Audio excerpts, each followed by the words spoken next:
Good morning, class. In yesterday class, we have already completed a little part of models in which we have discussed about the permission.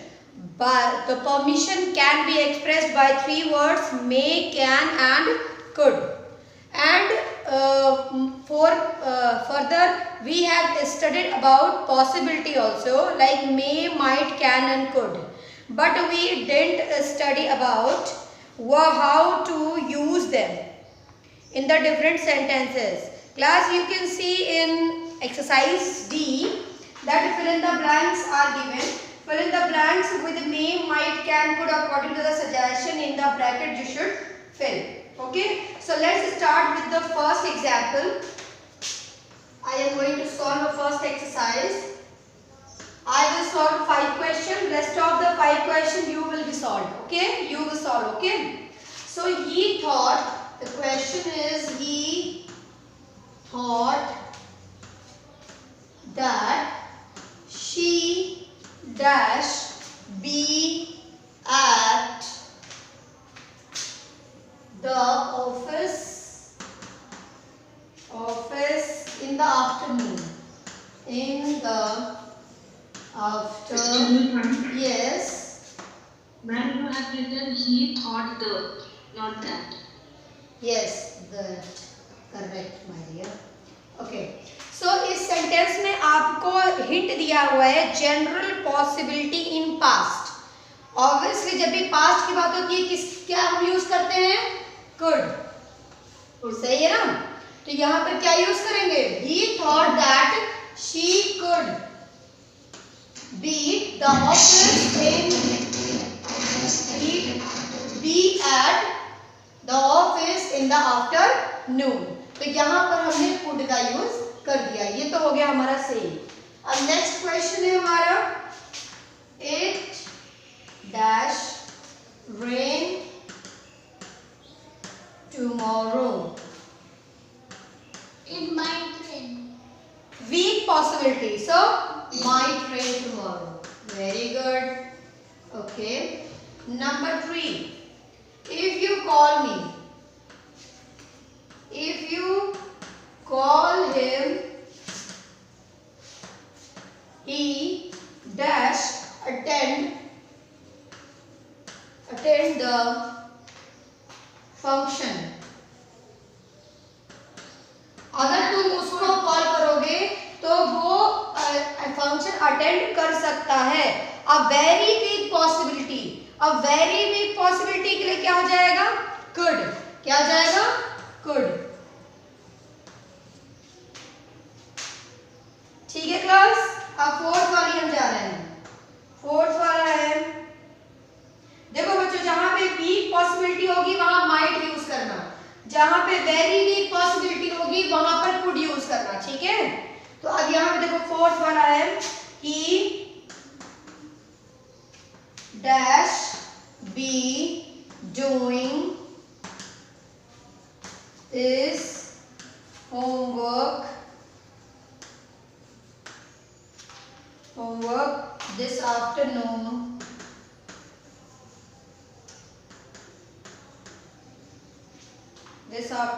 Instead of sleeping.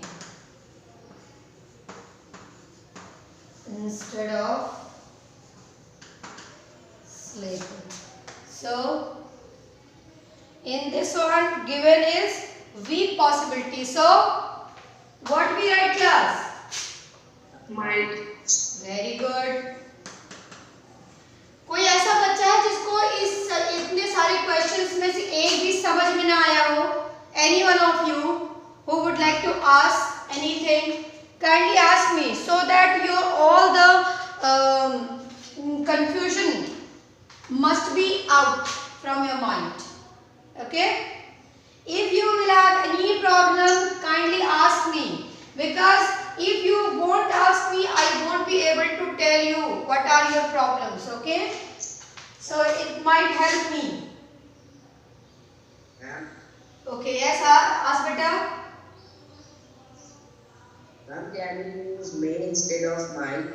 नहीं बेटा, नहीं कर सकते। देखो आपके book में जो क्वेश्चंस दिए हुए हैं उसमें हिंट ऑलरेडी दिया हुआ है, तो आपकी बुक के लिए ये चीज लागू नहीं होती। लेकिन जब एग्जाम्स में क्वेश्चन आएंगे तो आपके लिए weak possibility, very weak possibility ऐसा नहीं दिया रहेगा एग्जाम में, ठीक है। अगर आपके एग्जाम में इस तरीके से नहीं दिया होगा कि weak possibility, very weak possibility, तो उस केस में आप ये भर सकते हैं। मतलब आपको पता रहेगा कि वेरी वीक के लिए मैं मीट माइट लगा दूंगा और कम के लिए मैं कुड लगा दूंगी, तो आपको पता रहेगा। लेकिन एग्जाम में इस तरीके से नहीं आएगा। एग्जाम में आपको सिर्फ दो ऑप्शन दिए रहेंगे, उन दोनों में से आपको टिक करना होगा। आप समझदार होगे अगर तो आप टिक कर लोगे। जैसे देखो मैं एक एग्जाम्पल देती हूँ, ये देखो फोर्थ वाला एग्जाम्पल देखो, इसमें लिखा है ना कि नहीं सॉरी सेकंड वाला एग्जाम्पल है, इट माइट रेन टुमारो। क्या आप बरसात का मौसम पता कर सकते हो कि कल बरसात होगी या नहीं होगी? नहीं ना। ये तो आप उसी स्थिति में कह सकते हो ना कि जैसे अगर मानो कि बरसात का मौसम चल रहा हो, ठीक है, और क्या कहते हैं लगातार बारिश हो ही रही हो, तो आप कहोगे इट मे रेन टुमारो, मतलब टुमारो बारिश हो सकती है। तो इसका मतलब पॉसिबिलिटी क्या है, ज्यादा है। लेकिन अगर बरसात का मौसम ना हो, ठंडी का मौसम हो और एक दिन बारिश हो गई, तो क्या इसकी कोई गारंटी है कि दूसरे दिन में बारिश हो जाएगी? ऐसा होगा क्या? नहीं ना। हो भी सकता है, नहीं भी हो सकता है, लेकिन वीकर पॉसिबिलिटी है। कैसी पॉसिबिलिटी है? वीकर पॉसिबिलिटी है। और वीकर पॉसिबिलिटी होने के बाद हम यहाँ पर माइट लगा देंगे। अंतर आया समझ में दोनों चीजों का? Yes ma'am. हाँ, तो अगर तुम लोग थोड़ी समझदारी दिखाओगे तो एग्जाम में इसको सॉल्व कर लोगे, लेकिन अगर थोड़ी समझदारी नहीं दिखाओगे तो नहीं सॉल्व कर पाओगे। बच्चे क्लास 10th में चले जाते हैं, वो तक सॉल्व नहीं कर पाते इसको, थोड़ी सी भी सेंस, थोड़ा सा भी कॉमन सेंस यूज नहीं करते। और कुछ तो इतने महान होते हैं, 10th वाले मैं बता रही हूँ क्योंकि मैंने पिछले साल क्लास 12th के बच्चों को पढ़ाया है, वो तक इन मामलों में क्या जाते हैं, कभी कभी फेड हो जाते हैं, उनको नहीं पता चल पाता है कि मे लगाऊं या माइट लगाऊं। ऐसा क्यों होता है? क्योंकि अभी आप सही से स्टडी नहीं करोगे तो obviously in the next class you won't be able to do this, because in class 8th there is also models उसमें भी हैं, लेकिन थोड़ा हायर लेवल का मॉडल है। फिर आप और बड़े हो जाओगे, थोड़ा और हायर मॉडल का आएगा। फिर जब 10th में चले जाओगे आप, तो वहां पर मॉडल्स का ऐसा परफॉर्मा आएगा कि आपको 4 दे दिए रहेंगे, उन चारों में से आपको सिलेक्ट करना होगा कि यहाँ पे मे लगेगा, शुड लगेगा, माइट लगेगा, कुड लगेगा, 4 ऑप्शन दे देंगे, उनमें से कोई एक चूज करना पड़ेगा। और स्थिति में तो आप और भी ज्यादा कंफ्यूज जाओगे अगर आप इसकी ऑलरेडी एक कॉन्क्रीट स्टडी नहीं करी होगी तो। आया समझ में क्लास? तो ठीक है, आगे चले हम यूज ऑफ विल एंड शैल के पीछे।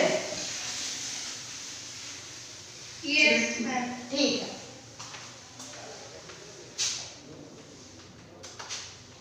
so moving further we came to know about the use of will and shall.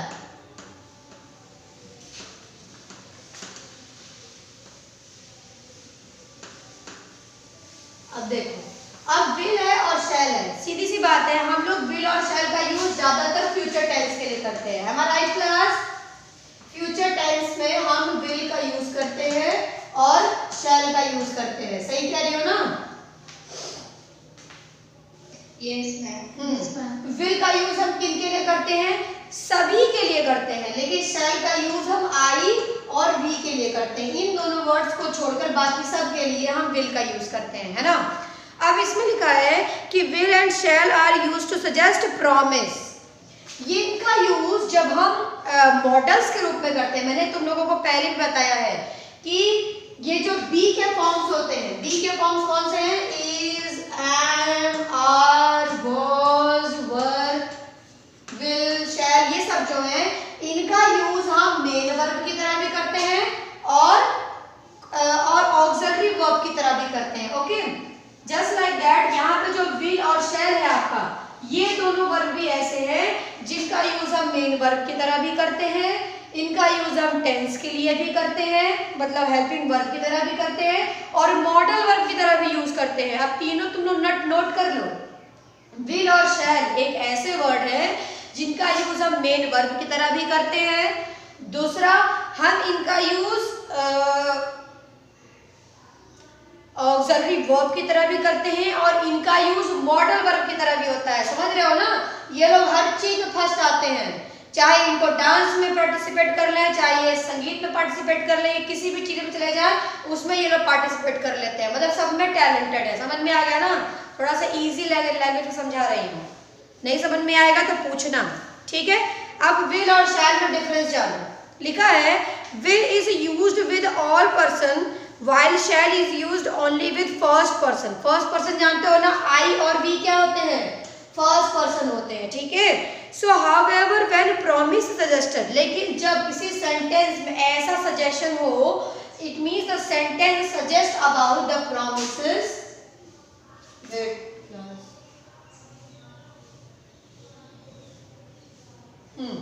अगर किसी सेंटेंस में प्रॉमिस जस्ट हो रहा हो, मतलब प्रॉमिस की बात करी जा रही हो, तो विल इज तो we use will with first person subjects and shall with other subjects. Same चीज है, कोई अंतर नहीं है, ठीक है। जैसे अगर आप कोई व्यक्ति को प्रॉमिस कर रहे हो तो उसमें आप किसका यूज करोगे, विल और शैल का यूज करोगे। नॉर्मली मैं आपको मॉडर्न ग्रामर के हिसाब से एक बहुत जरूरी बात बता दूं, मॉडर्न ग्रामर में जनरली ऐसा होता है कि आजकल हम जब भी किसी चीज को बोलते हैं तो क्या बोलते हैं, जैसे आई बोलते हैं, इसमें हम SHA को खा जाते हैं। क्यों खा जाते हैं, क्योंकि इसमें अपॉस्ट्रोफी लगा देते हैं ना। उसी तरीके से वी को हम वी विल नहीं लिखते, बल्कि हम किसको क्या लिखते हैं, इसका कॉन्ट्रैक्शन कर देते हैं और ये क्या बन जाता है, वील। आ रही है बात समझ में क्लास? हाँ, तो जब से मॉडर्न ग्रामर में आई विल ये सब चीजें इंट्रोड्यूस हुई, मतलब कॉन्ट्रैक्शन इंट्रोड्यूस हुआ, उसके बाद से शैल और विल का यूज एकदम कम होता गया। अब आजकल आप लोग बहुत ही कम व्यक्ति के मुंह से सुनते होंगे आई शैल कहना, ज्यादातर लोगों के मुंह से आप आई विल कहना सुनते हो। या तो लोग आइल बोलते हैं, यूल बोलते हैं, व्हील बोलते हैं, देल बोलते हैं। तो मतलब लोगों ने विल और शैल को बोलना छोड़ दिया है, लोग लास्ट के डबल एल को ही बोलते हैं, है ना। तो चूंकि प्रोनाउंसिएशन की वजह से अब इसका यूज बहुत कम हो गया है, इसलिए लोग अब इस बात का माइंड नहीं करते कि हम विल लगा रहे हैं या शैल लगा रहे हैं, क्योंकि तुम शैल लगाओ या विल लगाओ, लास्ट में तो आइल हो जाना है, ये लास्ट में तो देल हो जाना है ये, तो फिर इसलिए कोई फर्क नहीं पड़ता है। लेकिन ग्रामर में फर्क पड़ता है बच्चों, जब आप बोलते हो वो मैटर अलग है, दैट इज वो तो आपके बोलने की प्रैक्टिस पे डिपेंड करता है ना, कि आपकी कितनी अच्छी प्रैक्टिस है, आपकी कितना अच्छा आप बोल पाते हो। लेकिन ग्रामर में ऐसा नहीं होता है। ग्रामर में अगर आपको जो रूल बना दिया गया कि आई के साथ शैल का यूज होगा तो शैल ही होगा, इतना जान लो, ठीक है। खासकर जब आप प्रॉमिस कर रहे हो, खासकर जब आप प्रॉमिस कर रहे हो, जैसे आपने कहा कि मैं कल तुम्हारी पार्टी में आऊंगा, तो आप वहां पर आई विल अगर लिखोगे तो ग्रामेटिकली इट इज रॉन्ग, बोलने में it is okay I will come, ठीक है। अगर आपने बोल दिया I will come that's okay, लेकिन अगर आप किसी चीज को ग्रामेटिकली लिखकर अगर आप इसको कोट कर रहे हो, it means I am just saying to you, if you are inscripting it, इसको स्क्रिप्ट कर रहे हो, लिख रहे हो, तो obviously you shouldn't use will with I, you should always write I with shall। Class कितनी बात समझ में आई, आगे बताऊं? Excuse me, ma'am. हाँ बच्चा बोलो। Ma'am, in the book it is written that will is used with first person subject when promise is suggested.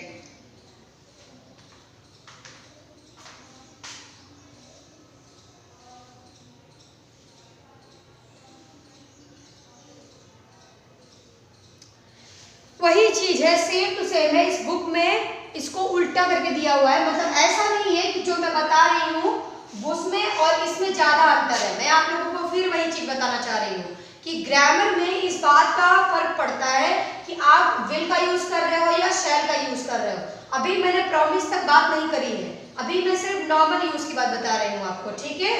आप परेशान हो तो बेटा कंफ्यूज होने की जरूरत नहीं है, जो मैं बता रही हूँ पहले उसको पूरा सुन लो, अभी मैंने वो बात पूरी नहीं बताई है। सुनो ध्यान से, मैंने ये कहा कि जैसे अगर आप सेंटेंस में, नॉर्मल ग्रामेटिकल सेंटेंस में हम क्या करते हैं कि इस तरीके शॉर्ट वर्ड में सेंटेंसेस को लिखते हैं।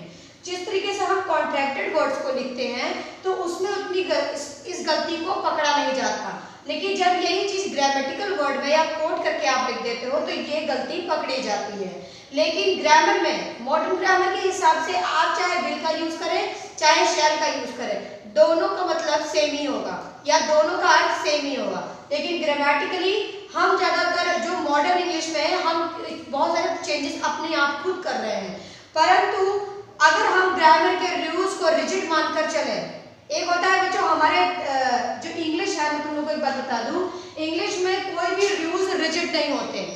जैसे मैं आपको एग्जांपल बताती हूँ, ठीक है, देखो ये वर्ड, इसको आप क्या पढ़ते हो? ऑफन पढ़ते हो? बिल्कुल। कितने लोग इसको ऑफ्टन पढ़ते हैं? कोई नहीं। लेकिन आप लोगों को मैं बता दूं, मॉडर्न ग्रामर के अकॉर्डिंग इसे ऑफ्टन पढ़ा जाना चाहिए। क्या आप इसे ऑफ्टन पढ़ेंगे?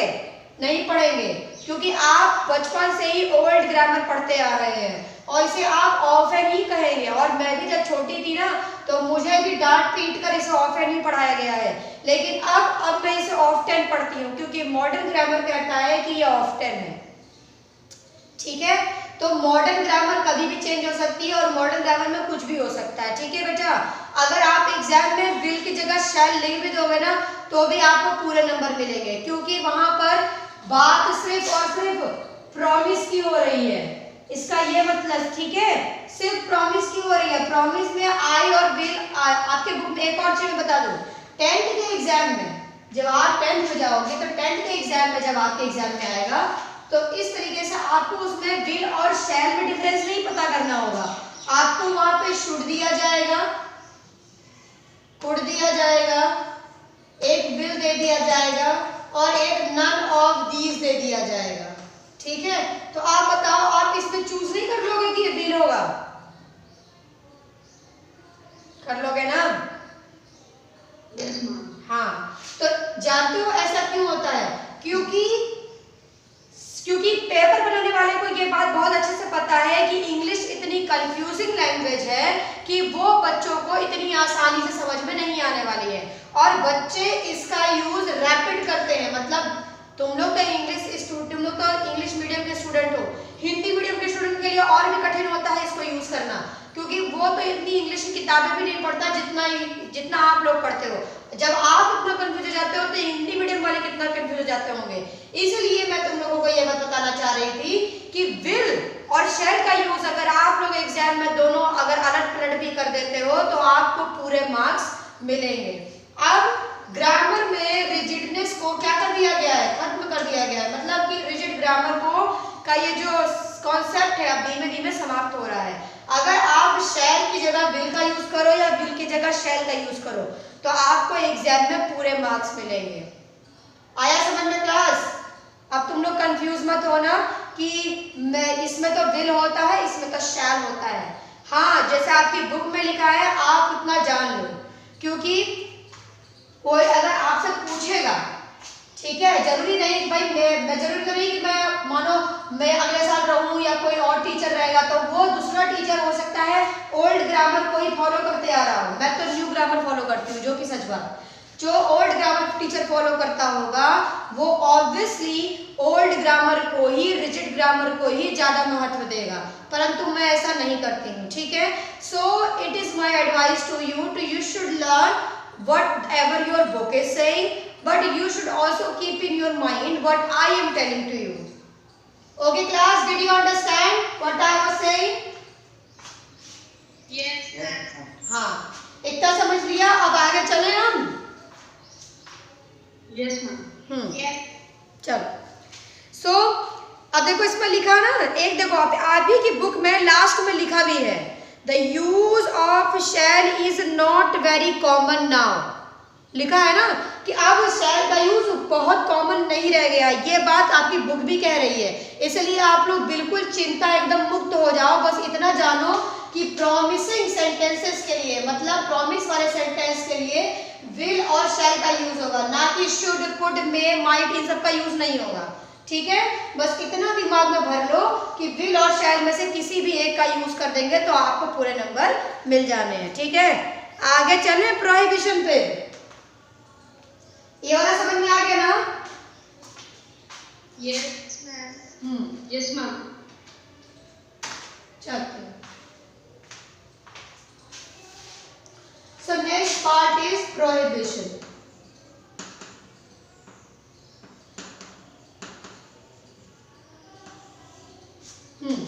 प्रोहिबिशन का मतलब होता है किसी व्यक्ति को प्रिवेंट करना, मना करना, या किसी चीज को फॉरबिड करना। फॉरबिड करना मतलब होता है किसी चीज के लिए किसी व्यक्ति को मना करना। प्रोहिबिटेड का मतलब मना होना कोई चीज। जैसे कहते हैं ना कि to enter in this place is prohibited, मतलब कि इस स्थान पर घुसना क्या है, मना है। तो प्रोहिबिशंस के लिए दो वर्ड आपके बुक में दिए हुए हैं। पहला है आपका मस्ट नॉट। अब देखो मैं तुम लोगों को डिफरेंस बता दूंगी, तुम लोग खुद ही करने लग जाओगे, ठीक है?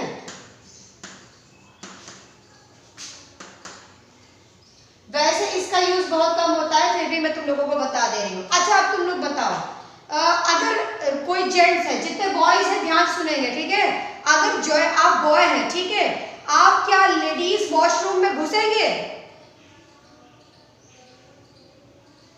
बताइए। नहीं घुसेंगे ना? क्यों नहीं घुसेंगे? बताइए मुझे रीजन, क्यों नहीं घुसेंगे? क्या वो आपके जाने की प्लेस नहीं है इसलिए नहीं घुसेंगे, या वहां पर जाना मना है इसलिए नहीं घुसेंगे? आप बताइए कारण। वहां पे जाना मना है।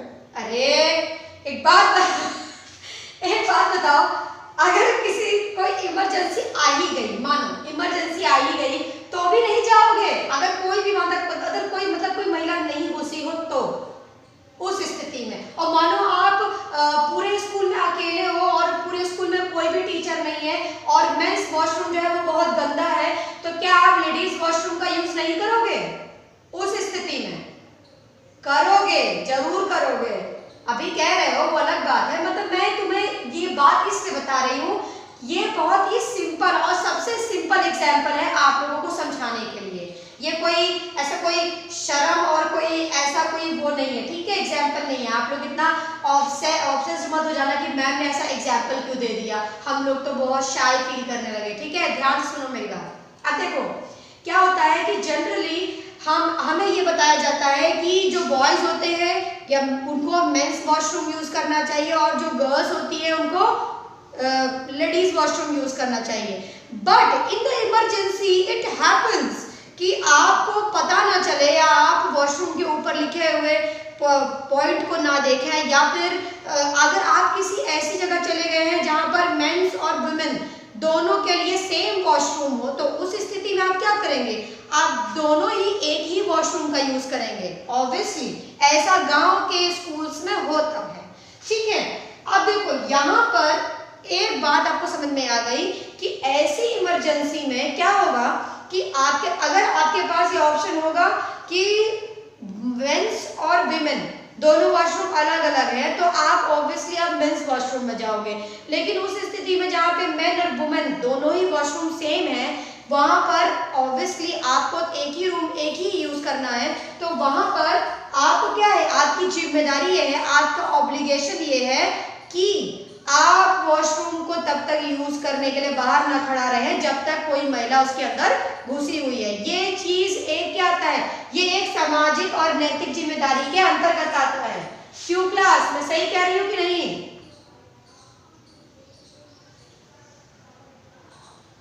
किसी के मुंह से आवाज क्यों नहीं निकल रही है? अरे भाई मुझे बताओगे तब तो बताऊंगी आगे मैं। Hello class, are you listening? हाँ तो मुझे बताओ, मैंने जो कहा कि सही कहा कि नहीं? उस स्थिति में आपकी नैतिक जिम्मेदारी क्या है कि आप वेट करें एक व्यक्ति के बाहर आने का तब आप जाए। तो ये एक नैतिक जिम्मेदारी है कि आपका घुसना मना है, ये एक नैतिक जिम्मेदारी है। इसके लिए आपको कोई फांसी नहीं चढ़ाएगा, राइट? अगर आपको किसी तरीके की पनिशमेंट नहीं मिलनी है तो ये आपकी क्या हो गई, एक नैतिक जिम्मेदारी हो गई। और जब कोई चीज नैतिक जिम्मेदारी के अंतर्गत आता है तो वो हमेशा ऑड नॉट टू के अंतर्गत आता है। मतलब लेडीज वॉशरूम को यूज ना करना आपको मना नहीं किया गया है, बल्कि ये एक नैतिक जिम्मेदारी है, ये एक मॉरल वैल्यू के अंतर्गत आता है। अगर आपके अंदर मॉरल वैल्यूज होंगे तो आप लेडीज वॉशरूम यूज नहीं करेंगे, लेकिन अगर आप यूज कर लेंगे तो बाहर आने के बाद आपको जेल के अंदर बंद नहीं किया जाएगा, ठीक है। तो ये तो हो गया आपका ऑट नॉट टू। लेकिन मस्ट नॉट किसके लिए यूज करेंगे? अब मानिए आप मिलिट्री कैंप के अंतर्गत घूमने गए हैं, ठीक है, मैं आपको एग्जांपल दे रही हूँ, लेकिन अगर आपने गलती से आप उस जगह पर घुस गए, अगर आप उस जगह पर घुस गए जहां पर सारे आर्मामेंट्स रखे हुए, आर्मामेंट समझते हो, जहां पर गोली बारूद हथियार रखे हुए हैं, तो वहां जाने पे आपको पनिशमेंट मिल सकती है। एम आई राइट क्लास? यस है ना? तो वहां पे ऑट नॉट टू लगाओगे या मस्ट नॉट लगाओगे, ये बताओ। बिल्कुल बिल्कुल, अंतर समझ में आया दोनों का? हाँ, अब मुझे नहीं लगता कि तुम लोगों को मुझे कुछ और बताने की जरूरत है प्रोहिबिशन में। ऑट नॉट टू हम उस सेंटेंस में लगाते हैं जहां पर हमारी नैतिक जिम्मेदारी का संबंध होता है, पर उसके लिए कोई व्यक्ति हमें मारता पीटता है, किसी चीज के लिए हमें पनिशमेंट नहीं देता है, तो वहां पर हम ऑट नॉट टू लगा देते हैं। लेकिन मस्ट नॉट उन जगहों पर लगाया जाता है जहां पर घुसना मना होता है, और अगर आप घुसेंगे तो आप घुसना मना होता है या फिर आपको वो चीज करने पर आपको पनिशमेंट हो सकती है, ठीक है। समझ में आ गया सबको? तो ये हो गया आपका प्रोहिबिशन, ठीक है। अब क्लास एक एग्जाम्पल भी दे दे रहे हैं, जैसे कि देखो, इसको आप लोग एक सिंपल लैंग्वेज में समझ सकते हो कि ऑट नॉट टू का यूज हम ड्यूटीज के लिए करते हैं और मस्ट नॉट का यूज हम रूल्स के लिए करते हैं, ठीक है। जैसा आपका मैं एग्जांपल में बता दे रही हूँ, फर्स्ट ई के फर्स्ट में लिखा हुआ है you dash tell lies to your elders, ठीक है। इसमें बताइए ये आपकी ड्यूटी है या फिर कि कोई रूल है? ड्यूटी है ना, तो ड्यूटी है तो यहाँ पर क्या यूज करोगे? OUGST और नॉट टू, बिल्कुल सही। इतना समझ में आ गया? अब देखो सेकेंड वाला, देखो सेकेंड वाला है we dash talk on the mobile phone while crossing the road। Road cross करते वक्त हमें मोबाइल पे बात नहीं करनी चाहिए, ये एक रूल है या ड्यूटी? बिल्कुल सही, ये एक रूल है। Very good, okay. तो यहाँ पर हम क्या लगा देंगे? Must know. तो ये हो गया आपका sentence prepare.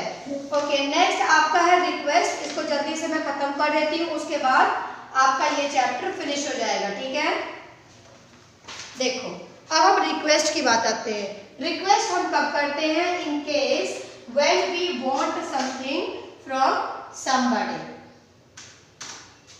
When we want to do something with the permission of somebody, okay.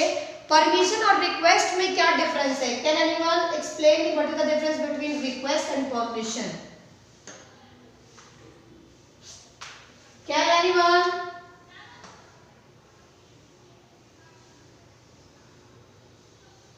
Can anyone tell me? No one कहने के लिए यही बोला? उत्कर्षी, what do you think? What is the difference between permission and request? I think that permission means किसी से इजाजत लेना कि हम ये काम कर सकते हैं या नहीं कर सकते हैं, और request means कि हम request करें कि हम ये काम करें या ना करें। हाँ, बट देखो आप थोड़ा सा डिफरेंस, तुमने थोड़ा सा डिफरेंस में गड़बड़ी कर दी, मैं बता देती हूँ। परमिशन का मतलब होता है कि हम कोई काम करना चाहते हैं और दूसरों से हम परमिशन ले रहे हैं, ठीक है। हम कोई काम करना चाहते हैं, लेकिन रिक्वेस्ट में हम किसी से काम करवाना चाहते हैं। आया अंतर समझ में? परमिशन में हम कोई काम करना चाहते हैं और रिक्वेस्ट में हम कोई काम करवाना चाहते हैं। अब तुम ही बताओ उत्कर्षी, तुम ही को समझा रही हो, ठीक है। अब मानो कि आप रात में किसी की बर्थडे पार्टी में जाना चाहते हो, आप मम्मी से परमिशन भी मांगोगे या रिक्वेस्ट करोगे? परमिशन मांगोगे ना, परमिशन मांगोगे ना। लेकिन अगर वो नहीं मानेंगी तब क्या करोगे? रिक्वेस्ट। बिल्कुल। अंतर आया समझ में? आकाशी, अंतर आ गया सबको समझ में? Yes ma'am. हाँ, अब मत कंफ्यूज होना कि परमिशन और रिक्वेस्ट में अंतर क्या होता है। अगर कोई भी पूछे आपकी लाइफ में, कभी भी आपसे कोई क्वेश्चन करे कि what is the difference between permission and request, तो कह देना कि जब परमिशन उसको कहते हैं जब आप कोई काम करना चाहते हो और आपको कोई मतलब आप उस व्यक्ति से इजाजत मांग रहे हो। लेकिन रिक्वेस्ट तब होगा जब आप किसी व्यक्ति से कोई काम करवाना चाहते हो। जैसे मानो कि आप कहते हो कि मैम प्लीज आज आप ये चैप्टर पढ़ा दीजिए, तो ये आप परमिशन थोड़ी ना ले रहे हो उनसे, ये तो आप उनसे करवाना चाहते हो ना, तो आप रिक्वेस्ट करोगे ना ma'am please teach this chapter, तो वहां पर क्या हो जाएगा, आप किसी से काम करवाना चाहते हो। और जैसे मम्मी के लिए ही था, मम्मी से आप बर्थडे पार्टी की इजाजत के लिए पहले तो परमिशन मांगते हो, जब मम्मी मना कर देती हैं तो आप रिक्वेस्ट कैसे करते हो कि वो हाँ बोल दे, मतलब उनसे क्या करवाना चाहते हो, उनसे हाँ करवाना चाहते हो, तो वो क्या हो गया, उनसे काम करवा रहे हो ना, तो वो भी तो रिक्वेस्ट ही हुई। चलो आगे चलते हैं। अब रिक्वेस्ट में आपके 4 वर्ड दिए हुए हैं।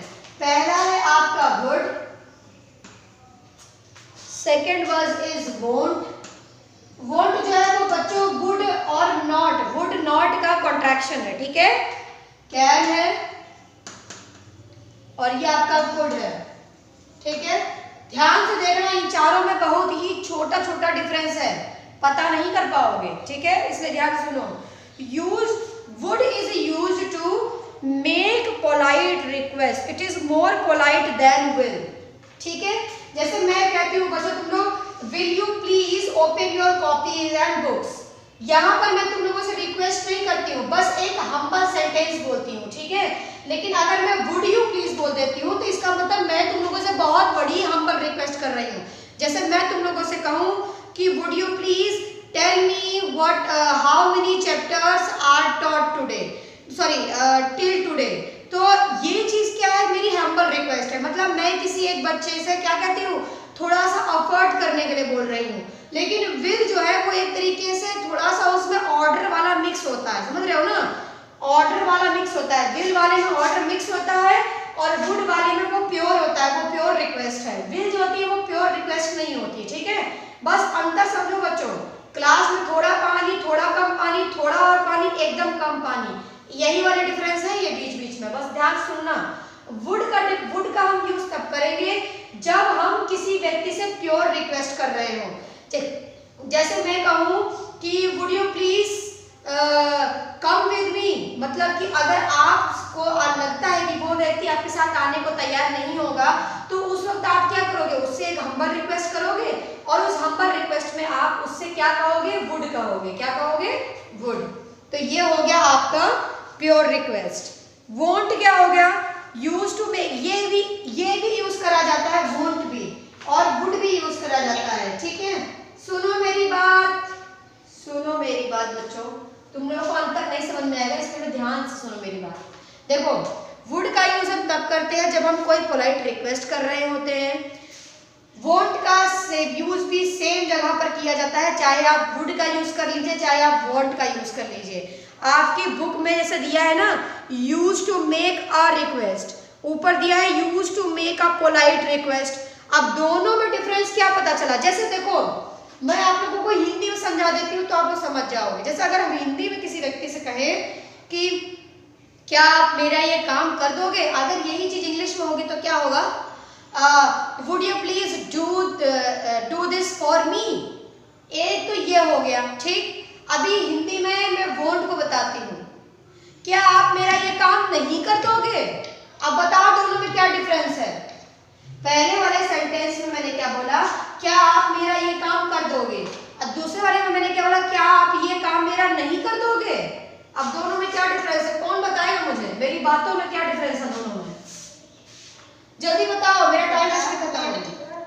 राइट लग रहा है, हाँ पहला वाला जैसे लग रहा है कि रियल का रिक्वेस्ट है और दूसरा वाला तो जैसे लग रहा है कि रिक्वेस्ट तो कर रहे हो लेकिन आपको पूरा विश्वास है कि और सामने वाला आदमी मान ही जाएगा और उसे करना ही चाहिए। आप उसके ऊपर एक ड्यूटी थोप रहे हो, ऐसा लग रहा है ना सुनने में? हाँ, तो यही डिफरेंस है दोनों में, ठीक है। जैसे अगर आप अपने भाई से 1 गिलास पानी लाने के लिए बोलोगे तो वहां पर आप वोट यूज करोगे, क्योंकि आपके भाई को पानी लाना ही चाहिए आपके हिसाब से, ठीक है। दूसरा, वुड का यूज अब तब करोगे जब आप कहीं से थक कर आ रहे हो और आप अपने पापा से या अपनी मम्मी से ये कहते हो कि मम्मा आप मेरे लिए पानी ले आइए। आप ये तो नहीं कहोगे ना, मम्मी आप मेरे लिए पानी ले आएंगी, क्या आप मेरे लिए पानी नहीं ले आएंगी, ऐसा तो नहीं कहोगे आप मम्मी से। तो ये चीज ये होते हैं बात करने के तरीके, अलग अलग स्टाइल में, ठीक है। ये स्टाइल समझ में आ गया दोनों में डिफरेंस? हाँ, अब बाकी बचा हुआ ये कैन और कुड वाला, ठीक है। सॉरी, ये कांट मैंने क्यों लिख दिया, सॉरी, ये कैन होगा, ठीक है। अब कैन और कुड वाला 5 मिनट दो। हाँ हाँ बोलो बच्चा। मैम जितने भी रिक्वेस्ट के सेंटेंसेस होते हैं या वो क्वेश्चन के फॉर्म में होते हैं? ऐसे जरूरी नहीं है बच्चा, ज्यादातर सेंटेंसेस वैसे परमिशन, जैसे रिक्वेस्ट आप करते हो तो जैसे प्लीज लिख देते हैं या फिर जैसे लिख देते हैं, ये जरूरी नहीं होता है। ये डिपेंड करता है कि आप सेंटेंस यूज कैसे कर रहे हो। ज्यादातर रिक्वेस्ट में लोग क्वेश्चनिंग ही सेंटेंस यूज करते हैं, लेकिन कई बार ऐसा भी होता है कि बिना क्वेश्चनिंग के भी होते हैं। अभी हम एग्जांपल्स पढ़ेंगे ना तो आपको समझ में आ जाएगा। ज्यादातर में तो वैसे होते हैं, लेकिन कुछ में नहीं भी होते हैं, ठीक है। और जिसमें नहीं होंगे वो मैं तुम लोगों को बता दूंगी, ठीक है। अभी सेंटेंस के एग्जांपल्स हम लोग एक्सरसाइज सॉल्व करेंगे तो हो जाएगा खत्म, ठीक है। So class for today this much only, and in the next class we'll start tenses. Okay, thank you everyone. Thank you.